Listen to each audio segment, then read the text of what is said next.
Usually, when I try to get my drone near a train, I get there a little late, sometimes just enough to catch the tail end of the train. I wanted to watch the engine go by, so I found a good spot. I set a camera on a tripod and got the drone ready, and then I waited. While I was waiting, it dawned on me that the train horn was going to be awfully loud right there, and my hands would be too busy to plug my ears. So I wadded up a couple of bits of napkin that I had with me, and I pressed them into my ear canals. I waited and waited, and my mind would wander a bit.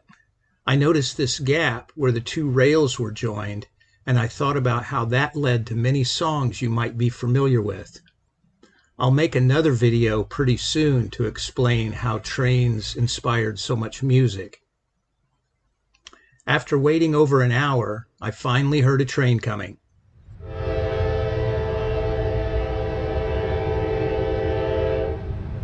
I switched on the stationary camera, powered up the drone and controller, thinking I was doing great.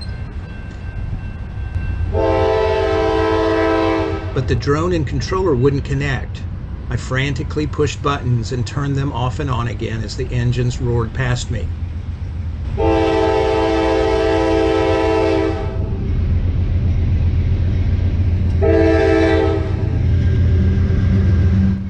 After the engines had gone by, the controller finally connected and I put the drone in the air.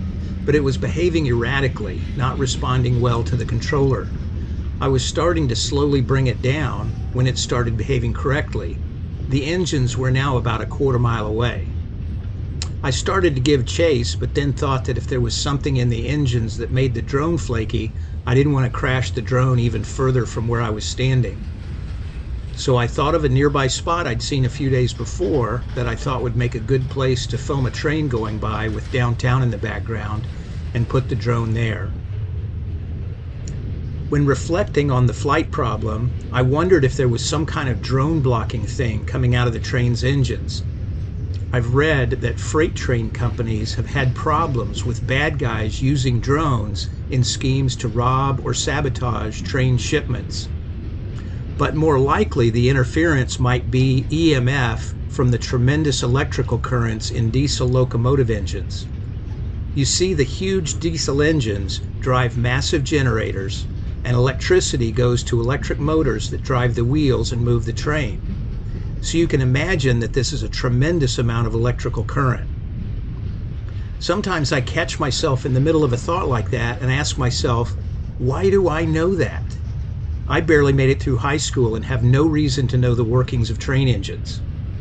I know it because I've always been an extremely curious kid. I asked lots of questions, and my dad knew a lot of things. I don't know how he knew all those things. I have a vague memory of the conversation. I think I saw the heat waves rising off a diesel locomotive and made some comment. My dad then proceeded to explain the thing about the engine, generator, and electric motors. He said that when they want to slow the train down, instead of just using mechanical brakes, they throw a lever that causes the motors on the wheels to generate electricity, and they get rid of that energy by putting it through heating elements on the engine's roof. And that was why I was seeing such a pronounced heat wave coming off the top of the engine.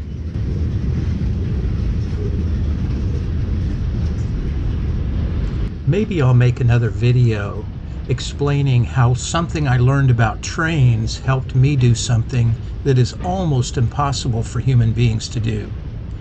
That is, I changed one of my political opinions.